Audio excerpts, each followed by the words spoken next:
8 ଦିନ ହେଲାଣି ଫୋନ ନ କହୁଛି ବାଜା ବାଲାକୁ ରିସିଭ୍ କରୁନାହାନ୍ତି। ଆଜି ଟିକେ ଟ୍ରାଏ କରିବା।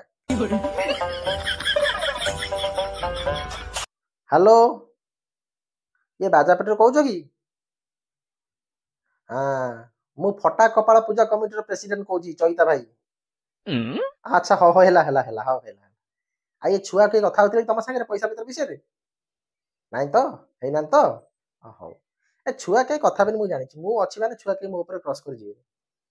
ଆଚ୍ଛା, ମୁଁ କଣ କହୁଥିଲି କି ତମର ଏଇ ଯୋଉ ହାତୀ ଶୁଣ୍ଡ ଭଳିଆ ଯୋଉ ଫୁଙ୍କା ଯନ୍ତ୍ର ସିଏ ଅଛିଟି? ତାକୁ ମନେ କରି ଆଣିବ। ଛୁଆ ଆମର ଭାରି ଭଲ ପାଆନ୍ତି ସେ ଯନ୍ତ୍ରକୁ। ନହେଲେ ତମ ଟଲି ଉପରୁ ଗଳି ପକେଇ ଘୁଷି ପଛରେ ମତେ କହିବନି। ହଁ, କଣ କରିଛି ଆଡଭାନ୍ସ ଆଜିଠୁ କହିବୁ ପୂଜା ରହିଲାଣି 6 ମାସ, ତମେ ଆଜିଠୁ ଆଡଭାନ୍ସ ମାଗୁଛ?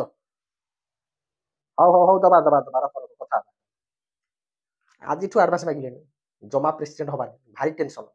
ସେ ଛୁଆ କିଏ ବୁଝାବୁଝି କରୁଛନ୍ତି କରନ୍ତୁ, ଆମର କଣ ଅଛି ନା ନାଇଁ? ଆମେ ଖାଲି ପିଇବା ନାଚିବା, ଠିକ ନା ନାଇଁ? କାର୍ଯ୍ୟରେ ପଶିବା କାହିଁ, ଗୋଡ଼ ଧୋଇବା କାହିଁ, ଏତେ ଟେନସନ କିଏ ନବ? ଜମା ଜମା ଜମା ଜମା ପ୍ରେସିଡେଣ୍ଟ ହୁଅନି, ଖାଲି ନାଚ।